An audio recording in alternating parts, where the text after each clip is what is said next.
15 मार्च नंतर तब्बल 5 एप्रिलपर्यंत कोणीही संपर्क साधत नाही, याचा अर्थ राष्ट्रवादी अजितदादा पवार गटातील नेतृत्वाला या निवडणुकीशी काही घेणं देणं नव्हतं का? इतके दिवस त्यांनी का संपर्क साधला नाही, हा मूळ प्रश्न या निमित्ताने उपस्थित होतो.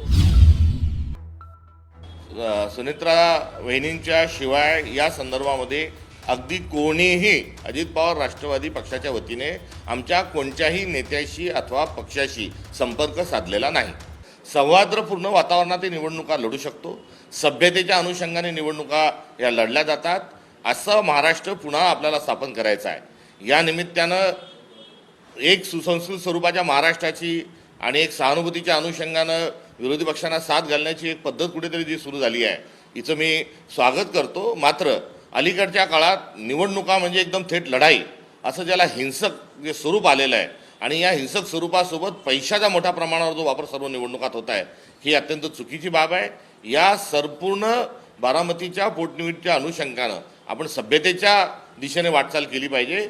ही एकंदरीत या प्रकरणाच्या अनुषंगानं होत चाललेली वाटचाल कुठेतरी आशादायक आहे. परंतु आता संपूर्ण सुनेत्रा पवारांनी तुम्हाला फोन केला, एकदा नाही दोनदा केला तुम्ही म्हणताय. तुमची जी अट आहे ती गुन्हा दाखल व्हावा. सुनेत्रा पवार या स्वतः उपमुख्यमंत्री आहेत, स्वतः सरकारमध्ये आहेत. तुम्ही तुमची अट त्यांना सांगितली का? त्याच्यावर त्यांचा काय रिप्लाय? नाही, आमची जी भूमिका आहे ती भूमिका सर्वश्रुत आहे. ही भूमिका जी आहे आम्ही माध्यमातून सांगितलेली आहे, पहिल्या दिवशीपासून सांगतोय. आमच्या स्थानिक उमेदवाराने देखील ही भूमिका सांगितली आहे. या भूमिकेच्या अनुषंगानं प्रतिसाद हा कुठेतरी सत्ताधारी पक्षाने दिला पाहिजे, तो देत असताना आढळून येत नाही. भेटीनंतर राष्ट्रवादीचे अनेक आमदार ही आता आपल्या भेटीसाठी येणार असल्याचं कळतं आहे. कसं पाहता याकडे? उशिरा का होईना पण राष्ट्रवादी अजित पवार यांच्या पक्षाचे आमदार आपल्या भेटीला संपर्क साधतात तुमच्यासोबत. 15 मार्च रोजी ह्या निवडणुका जाहीर झाल्या आणि 15 मार्च नंतर तब्बल 5 एप्रिलपर्यंत कोणीही संपर्क साधत नाही, याचा अर्थ राष्ट्रवादी अजितदादा पवार गटातील नेतृत्वाला या निवडणुकीशी काही घेणं देणं नव्हतं का? इतके दिवस त्यांनी का संपर्क साधला नाही, हा मूळ प्रश्न या निमित्ताने उपस्थित होतो. आणि या प्रश्नाच्या अनुषंगाने त्याचं निरसनही कुठेतरी झालं पाहिजे. त्यांचे काही खासदार दिल्लीलाही आहेत, काही राज्यसभेत आहेत. या सर्व लोकांनी आमच्या पक्षश्रेष्ठीला भेटण्याच्या अनुषंगानंही कुठे त्या ठिकाणी ते संपर्क साधला नव्हता 5 तारखेपर्यंत. ही बाब देखील एक सत्य कुठेतरी आहे. त्यामुळे या निवडणुकीशी त्यांना देणं घेणं नव्हतं का भारतीय जनता पक्षाच्याच मोठा भाऊ म्हणून या निवडणुकीची सगळं सूत्र त्यांच्याकडे सोपवली होती का? हे प्रश्न यातून स्वाभाविक स्वरूपात निर्माण होतात. आता या सगळ्या बारामतीच्या विधानसभेच्या पोटनिवडणुकीतून माघार घेण्याच्या प्रक्रियेचा जो काही निर्णय आहे तो आता तुम्ही स्वतः घेणार आहात की पक्षश्रेष्ठी काँग्रेसच्या पक्षश्रेष्ठींकडनं होणार आहे? निर्णय घेण्याचा चेंडू तुमच्या कोर्टात आहे का? या संदर्भात आम्ही भूमिका घेऊन पुढे गेलो. आमचा सर्व प्रक्रिया पूर्ण झाली आणि आम्ही अर्ज दाखल केलेला आहे. आणि या संदर्भात ज्या विनंती येत आहेत, जे सहानुभूतीच्या अनुषंगाने जे बोलल्या जात आहे, या संदर्भात मी महाराष्ट्रातील सर्व आमच्या आदरणीय नेत्यांच्या सोबत संपर्कात आहे. मी त्यांच्याशी चर्चा करत आहेत आणि त्यांच्या सर्वांशी चर्चा केल्यानंतर या संदर्भामध्ये पुढची भूमिका हा काँग्रेस पक्ष ठरवेल. सुनील तटकरे असतील किंवा प्रफुल्ल पटेल असतील, यांनी तुमच्याशी काही संपर्क साधण्याचा प्रयत्न केलाय का?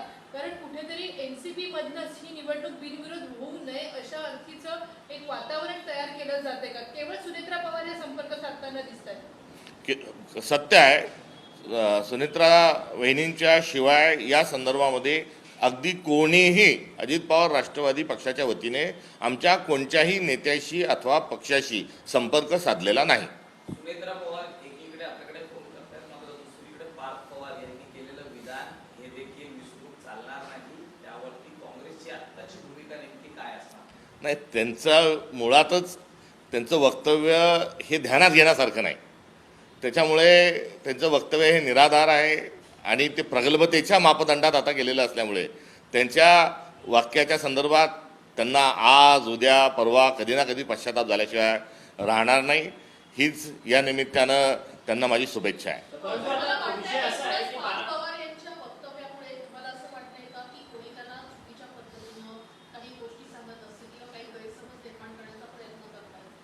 पार्थ पवार हे कोण आहेत? तर ते अजितदादांचे पुत्र आहेत.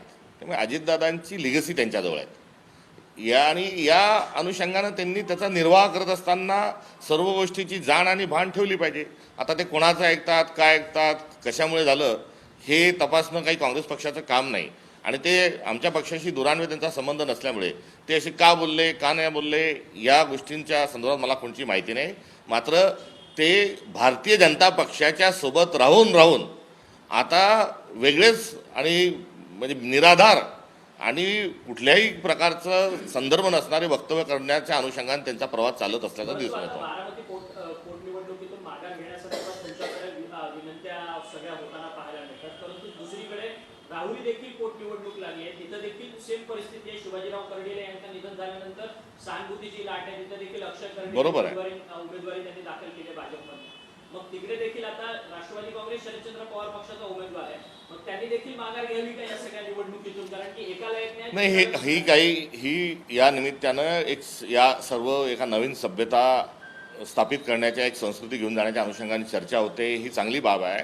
मात्र आपण जर या 2 निवडणुका वगळून मागच्या 5 निवडणुकांकडे गेलो तर कुठेही अनपोज झालेली नाही.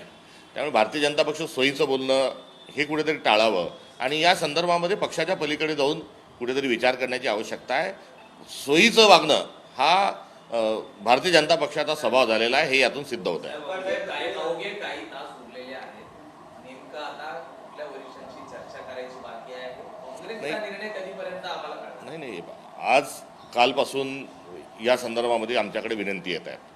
आम्ही आमचा उमेदवार तिथे ठामपणे उभा आहे. उमेदवार किती सक्षम आहेत आणि वैचारिक भूमिकेतून आणि काँग्रेसशी किती निगडीत आहे हे आपण सर्वांनी बघितलं आहे.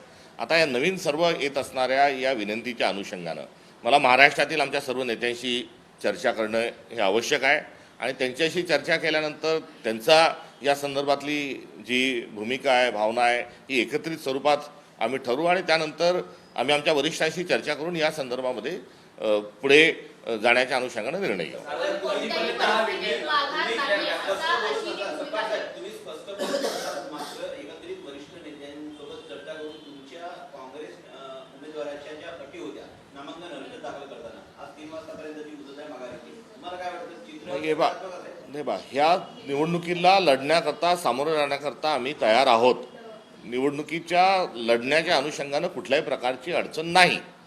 आमचा उमेदवार सक्षम आहे, त्या ठिकाणी सर्व आमचे नेते जाऊन त्या ठिकाणी प्रचार करणार आहे आणि निवडणूक ही आम्ही वैचारिक पातळीवर वैचारिक भूमिका घेऊन आम्ही निवडणूक लढतो आहे आणि ती निवडणूक लढत असताना आमच्याजवळ कुठलाही आविर्भाव नाही, आम्ही काही कुठल्या अहंकारात बोलत नाही. त्यामुळे आमची लढण्यामागची जी भूमिका आहे ही कुठे खोड घालणं, कुठे खोडसाळपणा करणं ही नाही.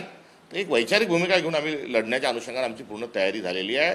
लढण्यासाठी आम्ही पुढे जाते आहोत. मात्र या संदर्भात येत असणाऱ्या आमच्याकडे ज्या विनंती आहेत त्या विनंतीच्या अनुषंगानं त्याच्यावर पक्षात चर्चा करून येणं हे आवश्यक आहे आणि त्याच दृष्टिकोनातून आम्ही चर्चा करत आहोत. पण बिनविरोध ही जी काय मालिका सुरू ठेवलेली आहे या सगळ्या संदर्भात, या विधानसभेच्या पोटनिवडणुकीच्या संदर्भात, ही मुळात नेमकी का उद्भवली गेलेली आहे? कारण की लोकशाही आहे भारतात, त्यामुळे कोणी कुठेही जाऊन निवडणूक लढवू शकतं आणि हा लोकशाहीने दिलेला, संविधानाने दिलेला अधिकार आहे. हा खरं तर हिरावून घेण्याचा प्रयत्न या सत्ताधाऱ्यांकडनं होतोय. एक बारामतीतही काँग्रेसच्या संदर्भामध्ये अशा स्वरूपामध्ये बोटं दाखवणं हे कुठेतरी चुकीचं आहे. कारण एकूण 53 अर्ज दाखल झालेले आहेत आणि त्यामध्ये त्या इतर अर्जाच्या अनुषंगानं कोणी बोलायला तयार नाही. हरकत नाही. मूळ मुद्दा हाच आहे की या निवडणुकीला बिनविरोधचा एवढा जोरात जो पुळका या शब्दाचा जो भारतीय जनता पक्षाला आला आहे, त्या अनुषंगानं मला एवढंच सांगायचं आहे की आपण एक पॅटर्न महाराष्ट्रामध्ये जो लागू केला अनपोजचा, त्याचा आम्ही दुसऱ्या बाजूला निषेध करतो आहोत. कारण नगरपालिका, महानगरपालिका, जिल्हा परिषद यामध्ये आपण पैसा फेक, तमाशा देख, पैसे देऊन लोकांना विड्रॉल करायला लावले, लोकांना अर्ज भरलेल्याला आपल्या पक्षात घेतलं, कुठे गुन्हे दाखल करू अशी धमकी दिली, कॉलर पकडून विड्रॉल करायला लावले. अशा वेळेस संपूर्ण महाराष्ट्रामध्ये जे माध्यमं असतील, जी वरिष्ठ साहित्यिक असतील, सामाजिक कार्यकर्ते असतील, विरोधी पक्ष असतील, या सर्वांनी जेव्हा तिकीचं झोंड उठवलं तेव्हा जे महाराष्ट्राचं जे भान आहे ते या ठिकाणी स्थिरावलं होतं की निवडणुका झाल्या पाहिजे आणि त्या निकोप वातावरणामध्ये निवडणुका खेळीमेळीच्या वातावरणात झाल्या पाहिजे.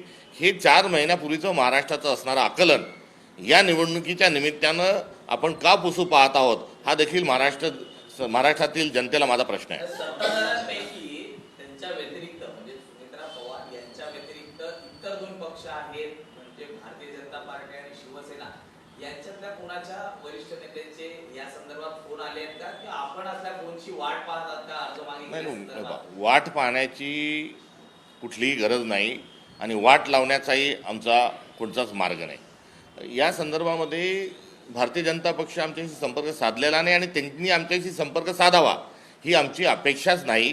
किंबहुना त्यांच्यामध्ये तेवढी नैतिकता आणि तेवढी हिंमत ही भारतीय जनता पक्षात उरलेली नाही. या देशाचे पंतप्रधान हे संसदेमध्ये येऊन बोलत नाहीत. त्यांना सिलेंडर म्हणण्यापर्यंतची वेळ आज विरोधकांवर आणि देशवासियांवर आलेली आहे. त्यामुळे भारतीय जनता पक्ष यामध्ये काही फोन करेल, पहल करेल, ह्या त्यांच्या वल्गना आहेत. ते करणारच नाही आणि त्यांनी कराव्या ही त्यांच्याकडून आमची अपेक्षाही नाही.